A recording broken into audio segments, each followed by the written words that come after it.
ஸ்ரீ புருஷோத்தம க்ஷேத்திர மாஹாத்மியம் 20ஆம் அத்தியாயம். இந்திரத்யும்ன ஏரியின் தோற்றம். ஜைமினி முனிவர் கூறினார். நாரத முனிவரால் இவ்வாறு ஞானம் பெற்று வலியுறுத்தப்பட்ட மன்னர் உலகங்களின் கருணையுள்ள இறைவனை பின்வரும் வார்த்தைகளில் புகழ்ந்தார். மன்னர் இந்திரத்யும்னன் கூறினார். முரணின் எதிரியே முரணை வதைத்தவரே, தமது தாமரை போன்ற திருப்பாதங்களில் முந்தைய ஜென்மங்களில் என்னால் வணங்கப்படவில்லை. எனவே நான் கர்மங்களின் பயங்கரமான விளைவுகளுக்கு ஆளாகியுள்ளேன். கருணை கடலே, என்னை காப்பாற்றுங்கள். நான் பரிதாபமாகிவிட்டேன்.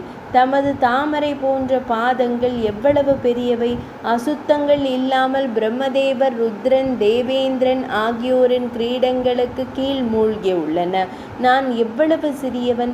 மலம், இரத்தம், சதை, சிறுநீர், எலும்புகள் மற்றும் தோலால் மூடப்பட்ட அனைத்தும் வெளிப்புறம் சூழப்பட்ட ஒரு இழிவான மற்றும் பரிதாபகரமான மனிதன். பகவானே, பயனற்ற உலக விவகாரங்களில் அலைந்து திரிவதால் நான் நோய்வாய்ப்பட்டு சோர்வடைந்திருப்பதால் நான் தங்களை எப்படி அறிய முடியும்?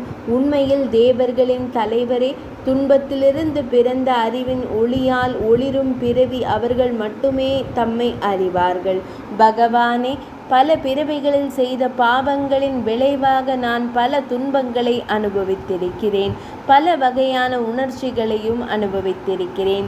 சிறிதளவு புண்ணியத்தால் விளைந்த சிறிய மகிழ்ச்சி கசப்பான விஷயங்களில் திரளுடன் சிறிதளவு கலந்த தேனை போன்றது.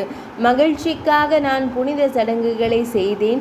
அதன் விளைவாக உலக இன்பங்களை அனுபவித்தேன். அவை இறுதியில் துன்பமாக மாறிவிட்டன. என்னை போல துயரப்பட்ட வேறு யாரும் இல்லை. ஐயா, நான் முன்பு மனதார தம்மை வணங்கி இருந்தால், என் கண்கள் மற்ற உலக பொருட்களை நோக்கி செலுத்தப்பட்டிருந்தாலும் மீண்டும் மீண்டும் அனுபவிக்க வேண்டிய அனைத்து வகையான துயரங்களுடனும் கூடிய எண்ணற்ற பிறப்புகளை நான் பெற்றிருக்க முடியாது. நான் ஒரு எஜமானனாகவும் அடிமையாகவும் பிறந்தேன். தந்தை, மகன், மையல் கொண்ட நாயகன், தாய், பணக்காரன், கொல்லப்பட தகுதியானவன், வன்முறை வழிகளை மேற்கொள்பவன், கணவன், மனைவி, கீழ் விலங்கு, சூரன் போன்ற பல்வேறு நிலைகளையும் நான் அனுபவித்திருக்கிறேன்.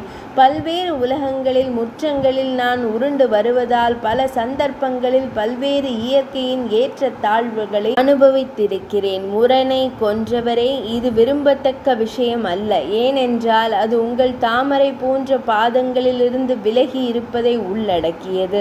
என் கருவூலம் பூமியின் முழு செல்வத்தாலும் சூழப்பட்ட இந்த படை நூற்றுக்கணக்கான இளமை பருவத்தில் மிகுந்த வசீகரமும் அழகும் கொண்ட அன்பான பெண்கள், அனைத்து முட்கள் அதாவது தொந்தரவான கூறுகள் இல்லாத எனது அரச வட்டம் மற்றும் எனது பேரரசு, இவை அனைத்தும் எனக்கு மிகவும் சுமையாக இருக்கின்றன.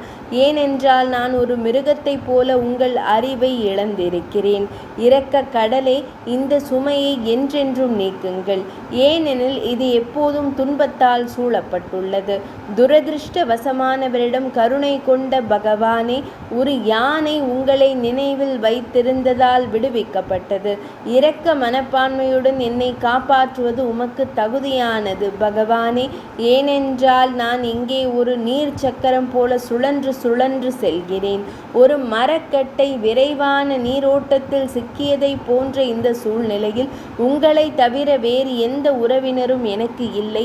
பாச உணர்வுகளால் பிணைக்கப்பட்டு உலக பொருட்களில் உணர்ச்சி ரீதியாக நிலை நிறுத்தப்பட்ட பாவ புத்தியை உங்களால் உடைக்க வேண்டும். இரவு பகலாக என் மனம் உங்கள் தாமரை போன்ற பாதங்களை விட்டு விலகிச் செல்ல வேண்டாம்.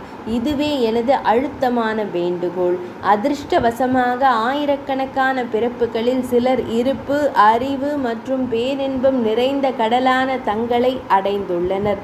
பல துயரங்களுக்கு மூலமான உலக விவகாரங்களில் ஏமாற்று வேளையில் ஒரு துளி மகிழ்ச்சியை கூட அவர்கள் காண்கிறார்களா?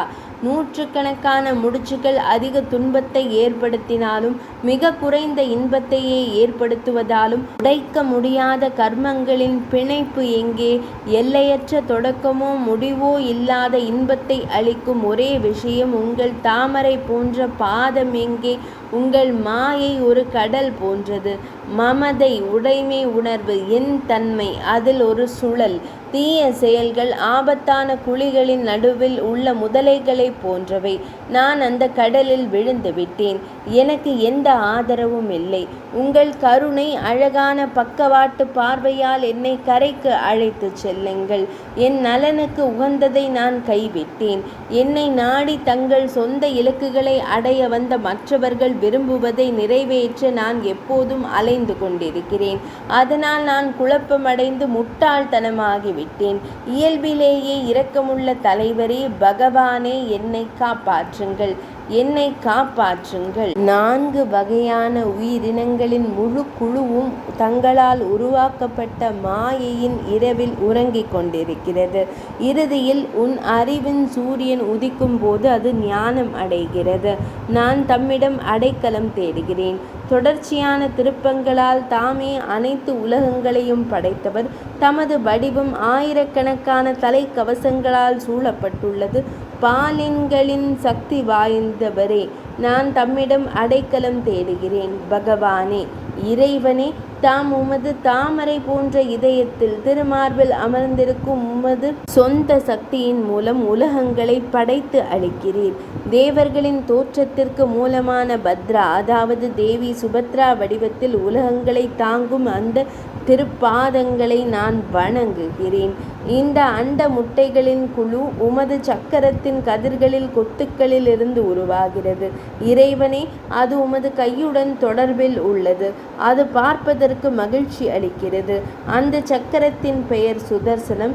அது தைத்தியர்களின் படையை அழைக்கிறது. நான் தம்மை வணங்குகிறேன். இவ்வாறு புகழ்ந்து பேசிய பிறகு சிறந்த மன்னர் 8 பாதங்களுடன் தரையை தொட்டு சாஷ்டாங்கமாக வணங்கினார். அவர் தொடர்ந்தார். பிரபஞ்சத்தின் பகவானே, என்னை காப்பாற்றுங்கள். ஆதரவற்றவர்களின் உறவினரே, கருணையுடன் என்னை காப்பாற்றுங்கள். நான் உலக இருப்பு என்ற கடலில் மூழ்கிக் கொண்டிருக்கிறேன். நான் பரிதாபமாக இருக்கிறேன். தமோ குணத்தால், இருளால் நான் ஆட்கொள்ளப்பட்டேன்.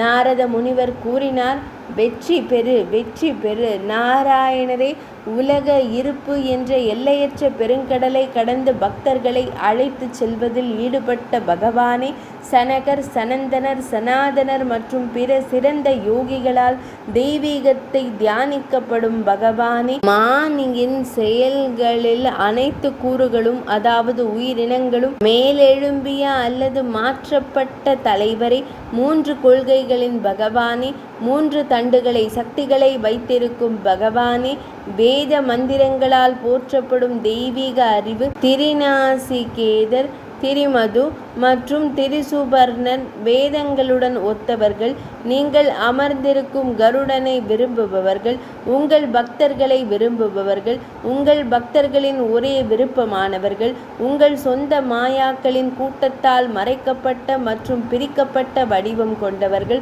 பிரபஞ்ச வடிவிலானவர்கள், பிரபஞ்சத்தின் ஒளிரும் விளக்குகள் கொண்டவர்கள், சுற்றிலும் முகங்களை கொண்டவர்கள், சுற்றிலும் கண்களை கொண்டவர்கள், சுற்றிலும் காதுகளை கொண்டவர்கள், சுற்றிலும் கால்கள், தலைகள் மற்றும் கழுத்துக்கள் கொண்டவர்கள், கைகள், மூக்கு, நாக்குகள், தோல், முடிநரைகள் மற்றும் ஆண் குறிகள் அனைத்தையும் கொண்டவர்கள், அனைத்து உலகங்களுடனும் ஒத்தவர்கள், அனைத்து உலகங்களின் மகிழ்ச்சிக்கு உகந்தவர்கள், அனைத்து உலகங்களுக்கும் உதவி செய்பவர்கள், அனைத்து உலகங்களாலும் வணங்கப்படுபவர்கள், அழகான நேர்த்தியை கொண்டவர்கள், கோடிக்கணக்கான பிரம்மதேவர்கள், ருத்ரர்கள், இந்திரர்கள், மருத்துக்கள், அஸ்வினி தேவர்கள் ஆகியோரால் வணங்கப்படுபவர்கள், சித்தர்கள் மற்றும் சித்தர்களின் குழுக்கள், சூரர்கள் மற்றும் அசுரர்கள் உட்பட 3 உலகங்களின் தலைவரே, பகவானே, யாருக்கும் தெரியாத பகவானே, தங்களுக்கு மீண்டும் மீண்டும் வணக்கம் செலுத்துகிறேன், தங்களுக்கு வணக்கம் செலுத்துகிறேன். ஜெய்மினி முனிவர் கூறினார், அங்கிருந்த மற்ற மன்னர்கள், வேதங்களை நன்கு அறிந்த கற்றறிந்த குருக்கள், முனிவர்கள், பிராமணர்கள், சத்திரியர்கள், அறிஞர்கள், வைஷ்ய வகுப்புகள், இவர்கள் அனைவரும் தாமரை கண்ணனான இறைவனையும் பாலனையும் தேவி சுபத்ரையுடன் சேர்ந்து துதித்தனர். பாடல்கள், பிரார்த்தனைகள், புராண பகுதிகள் மற்றும் சாதாரண பாடல்கள் மூலம் புகழ்ந்தனர். பின்னர் மன்னர் இந்திரத்யும்னன் பாவமற்ற பூசாரியிடம் வாசுதேவரை முறையாக வழிபடுவதற்கு ஏற்பாடுகளை செய்ய வேண்டும் என்று கூறினார். அந்த சிறந்த மன்னரே நாரத முனிவரின் அறிவுறுத்தல்களை பின்பற்றி மற்றும் முறையான மந்திரங்களை ஓதி கட்டளைகளின்படி அவற்றை உரிய வரிசையில் வணங்கினார். 12 எழுத்துக்களை கொண்ட மந்திரத்தால் அவர் பலபத்ரரை வணங்கினார். அவரை வணங்குவதன் மூலம் துருவன் மிகச்சிறந்த இடத்தை பெற்றார். வேதங்களில் பிரபலமான புனிதமான புருஷ சூக்தத்துடன் மன்னர் தனது திறமைக்கேற்ப நாராயணரை வணங்கினார். தேவி சூக்தம் மற்றும் சுதர்சன சக்கரம், சுதர்சன சூக்தம் மூலம் அவர் தேவி சுபத்ரையை வணங்கினார். தனது செல்வத்திற்கேற்ப அவர்களை பக்தியுடன் வணங்கிய பிறகு சிறந்த மன்னர் அந்த தெய்வங்களின் முழு அனுகிரகத்தையும் பெறுவதற்காக சிறந்த பிராமணர்களுக்கு மிகுந்த பக்தியுடன் தானங்களை வழங்கினார். மன்னர் துலா புருஷ பரிசையும் தனக்கு எதிராக எடையுள்ள பொருட்களை மற்றும் பிற பெரிய பரிசுகளையும் வழங்கினார். குதிரை யாகத்தின் ஒரு பகுதியாக அவர் கோடிக்கணக்கான பசுக்களை வழங்கினார். அவர் அலங்காரங்களுடன் மற்றும் இல்லாமல் பசுக்களை வழங்கினார். சிறந்த பிராமணர்களே, அவர்கள் தங்கள் குழம்புகளால் தூண்டியதால் ஒரு பெரிய குழி உருவானது. தானங்கள் வழங்கப்பட்ட போது ஊற்றப்பட்ட தண்ணீரால் அந்த குழி நிரம்பியது.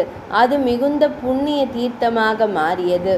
ஒரு மனிதன் அங்கு புனித நீராடி பித்ருக்களுக்கும் தேவர்களுக்கும் கட்டளைகளின்படி பானங்களை செலுத்தினால் சந்தேகத்திற்கு இடமின்றி 1000 குதிரை யாகங்களின் பலனை பெறுவான். அந்த ஏரி மன்னர் இந்திரத்யும்னரின் பெயரிடப்பட்டது. இது மிகவும் பிரபலமானது. ஒரு மனிதன் அரிசியை வழங்கினால் தனது பித்ருக்களுக்கு இங்கே பந்துக்களை அர்ப்பணித்து அவர் தனது குடும்பத்தின் 21 தலைமுறையினரை உயர்த்துகிறார். மேலும் பிரம்ம உலகத்தில் மதிக்கப்படுகிறார். குதிரை யாகத்தின் ஒரு பகுதியிலிருந்து இது தோன்றியதால் இதைவிட பெரிய தீர்த்தம் எதுவும் இல்லை. ஒருவேளை கங்கை நதி இந்திரத்யும்ன ஏரிக்கு சமமாக இருக்கலாம். அதன் பிறகு மன்னர் அரண்மனை கோயிலை கட்டத் தொடங்கினார். ஒரு நல்ல பருவத்தில் ஜோதிடர்களால் அறிவிக்கப்பட்ட ஒரு அற்புதமான நல்ல நேரத்தில் ஒரு நல்ல நட்சத்திரத்துடன் இணைந்த ஒரு நாளில் அவர் நாரத முனிவரையும் பிற புகழ்பெற்ற பிராமணர்களையும் வணங்கினார். சிறந்த மன்னர் அவர்களை ஸ்வஸ்தி வாசனம் மற்றும் கர்மார்த்தியின் புனித சடங்குகளுடன் தொடர்புடைய மந்திரங்களை சொல்லச் செய்தார். மேலும் பிரபஞ்சத்தின் இறைவனை நினைவு கூர்ந்து அரண்மனை கோயில் இருந்த இடத்தில் அர்க்கியத்தை வழங்கினார். நட்சத்திரங்கள் மற்றும் சந்திரனின் ஆயுட்காலத்திற்கு ஒரு நிலத்தை தனக்கு தருமாறு பூமியிடம் கேட்டார். வாஸ்து யாகத்துடன், அதாவது கட்டிட தளத்திற்கான யாகம், அவர் கைவினைஞர்களையும் கொத்தனார்களையும் வணங்கினார். ஏராளமான பாடல்கள் மற்றும் வாத்திய இசையுடன் சிறந்த கொண்டாட்டங்கள் நடத்தப்பட்டன. ஏழைகள், ஆதரவற்றவர்கள் மற்றும் ஊனமுற்றோருக்கு அவர்கள் விரும்பிய அனைத்தையும் அவர் வழங்கினார். ஸ்ரீஹரியின் அவதாரத்தை கண்டு பாவங்கள் அழிக்கப்பட்டு திருப்தி அடைந்து ஆசீர்வதிக்கப்பட்ட மன்னர்களுக்கு அவர் உரிய மரியாதையுடன் விடை பெற்றார். பின்னர் சிறந்த மன்னர் பல்வேறு நாடுகளிலிருந்து கற்களை கொண்டு வந்ததற்காக கல்வெட்டிகளுக்கு கோடிக்கணக்கில் தொகைகளை வழங்கினார். மன்னர் இந்திரத்யும்னர் மகிழ்ச்சியுடன் சபையில் இதை கூறினார். 18 கண்டங்களிலிருந்து எனது வீர முயற்சிகளால் நான் பெற்ற அனைத்தும் இப்போது பிரபஞ்சத்தின் இறைவனின் அருளுக்கு அர்ப்பணிக்கப்பட்டுள்ளன. வெற்றி பிரச்சாரத்தின் பின்னணியில் ஸ்ரீ மகாவிஷ்ணுவின் மாளிகைக்கு தேவையான நிதியை வழங்குவதன் மூலம் நான் அனுபவித்த எந்த ஒரு சிரமமும் பலனளிக்கும். அசையும் மற்றும் அசையாத உயிரினங்களின் தந்தையான ஸ்ரீஹரியை எனது சொந்த கரங்களால் பெற்ற செல்வத்தாலும் மகிமையாலும் சாந்தப்படுத்துவதை விட எனக்கு வேறு என்ன பாக்கியம் இருக்க முடியும்? தாமரை கண்களை கொண்ட இறைவனில் நீ எப்போதும் இருக்கிறாய்.